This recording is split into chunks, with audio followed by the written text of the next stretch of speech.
Hi, welcome to another edition of Jay's Retro Toys and Games, the show that celebrates the golden age of gaming, the toys that define childhoods, and the epic console wars that shaped an entire generation of players. Today's episode takes a deep dive into the story of one of the most daring and influential companies in the video game history, Sega. But before the blue blur named Sonic raced across screens, and before the Genesis challenged Nintendo's throne, and long before the Dreamcast became a cult classic, Sega was a company built on ambition, creativity, and a relentless drive to entertain. Its journey is one of innovation and risk-taking, a story filled with triumphs, missteps, and moments that forever changed the gaming landscape. We'll find out. So grab a controller and power up that old console and get ready to travel back in a time to the era of 8-bit dreams, 16-bit rivalries, and the unforgettable sound of Sega.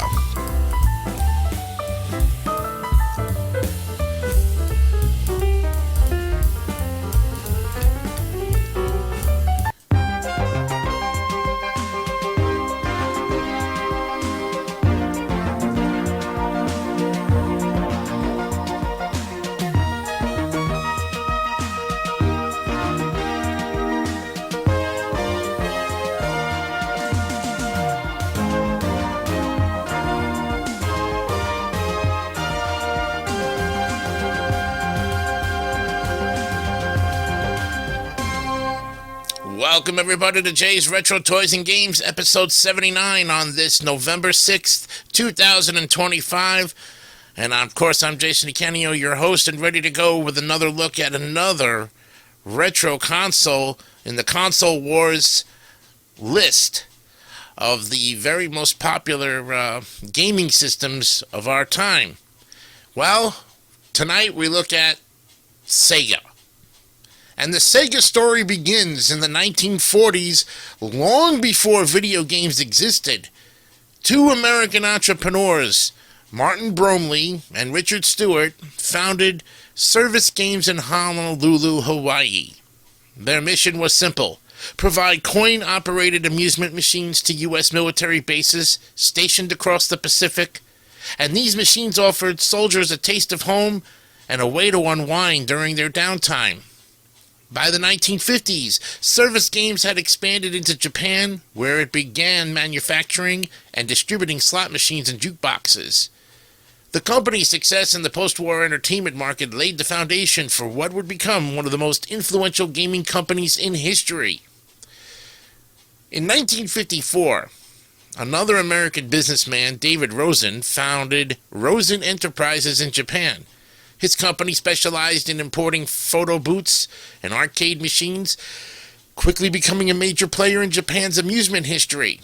Rosen's keen eye for entertainment trends and his understanding of Japanese culture made him a perfect partner for Service Games. In 1965, the two companies merged to form Sega Enterprises, a name derived from Service Games. And under Rosen's leadership, Sega began producing its own electromechanical games, combining mechanical engineering with creative design. One of its first major hits, Periscope in 1966, simulated submarine warfare and became a global sensation. It was the first arcade game to cost $0.25 to play, a pricing model that would become standard in arcades worldwide. As the 1970s dawned, Sega embraced the emerging world of electronic gaming. The company released early video game-based titles like Pong-Tron and Killer Shark, experimenting with new forms of interactive entertainment.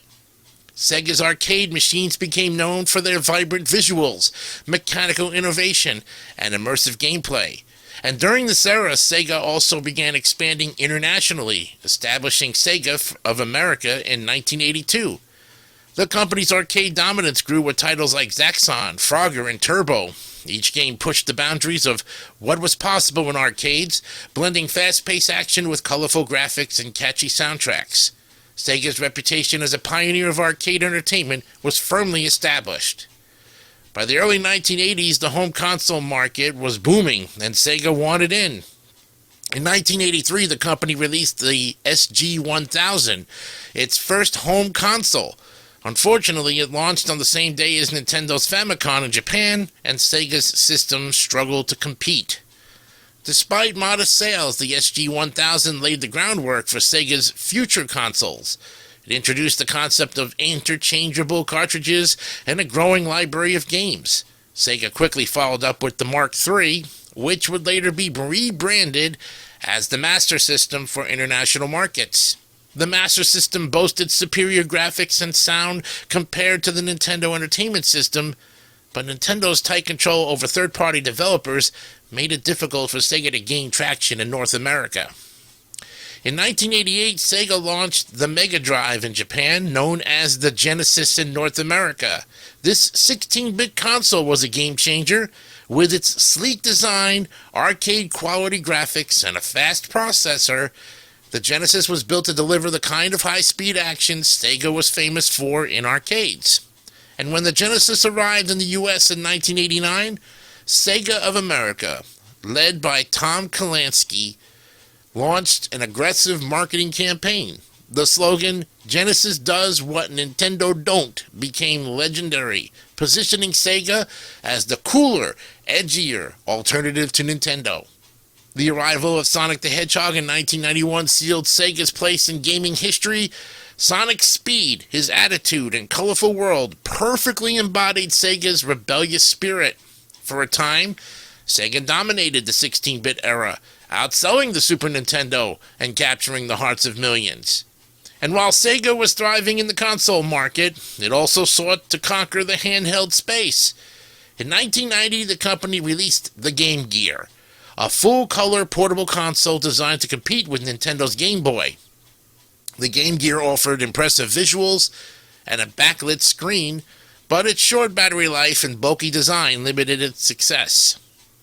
Despite these challenges, the Game Gear developed a loyal following and showcased Sega's commitment to innovation. It featured a library of games that included portable versions of Sonic the Hedgehog, Shinobi, and Columns. The handheld market proved difficult to dominate, but Sega's willingness to experiment kept it in the spotlight. In the early 90s, Sega began exploring new technologies to extend the life of the Genesis. The Sega CD add-on introduced CD-ROM gaming, offering enhanced audio, full-motion video, and larger game worlds. Titles like Sonic CD and Night Trap demonstrated the potential of the format, but the high price and limited library hindered widespread adoption. And then came the 32X, a hardware add-on designed to upgrade the Genesis to 32-bit performance. Unfortunately, it arrived just months before the release of the Sega Saturn, confusing consumers and fragmenting Sega's audience. These missteps began to erode the company's reputation, setting the stage for the challenges ahead. Released in 1994, the Sega Saturn was a powerful console built for 2D gaming at a time when the industry was shifting toward 3D. Its complex architecture made development difficult, and Sega's surprise, early launch in North America alienated retailers and developers alike.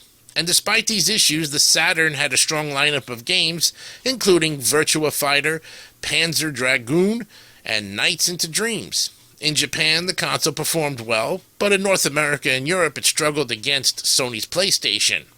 The Saturn's commercial failure marked the beginning of Sega's decline in the hardware market. Then in 1998, Sega made one final ambitious attempt to reclaim its throne with the Dreamcast. It was the first console to include a built-in modem for online play, years ahead of its time. The Dreamcast library was filled with innovative titles like Sonic Adventure, Shenmue, Jet Set Radio, and Soul Calibur. The Dreamcast was beloved by fans and critics alike, but its success was short-lived. Sony's announcement of the PlayStation 2, with its DVD playback and massive third-party support, overshadowed Sega's efforts. And despite strong early sales, Sega couldn't sustain the momentum. In 2001, the company announced it would exit the console business and focus solely on software development. After leaving the hardware market, Sega reinvented itself as a third-party developer and publisher. The company began releasing games for rival platforms including Nintendo, Sony, and Microsoft, And this new era saw the continuation of beloved franchises like Sonic the Hedgehog, Yakuza, and Phantasy Star Online. Sega also acquired several studios, including Creative Assembly, known for the Total War series, and Atlas, creators of Persona. These partnerships expanded Sega's reach and diversified its portfolio, ensuring its continued relevance in the modern gaming landscape. Sega's legacy is one of bold innovation and fearless creativity. The company's willingness to take risks, from pioneering arcade experiences to introducing online console gaming, helped shape the industry as it exists today. And even though Sega no longer produces consoles, its influence can be felt in every corner of gaming culture, from the iconic Sega startup jingle to the unforgettable adventures of Sonic and his friends. Sega's spirit lives on. Its story is a reminder that success isn't just about winning the market, it's about pushing boundaries, inspiring players, and leaving a lasting impact on the world of entertainment. Sega's journey is one of triumph, innovation, and reinvention. It's the story of a company that dared to dream big, challenged the status quo, and forever changed the way people play. From the arcades of Tokyo to the living rooms of millions, Sega's influence continues to echo through the gaming history. Thank you for tuning in to another great episode of Jay's Retro Toys and Games, the show that brings the history of the console wars to life.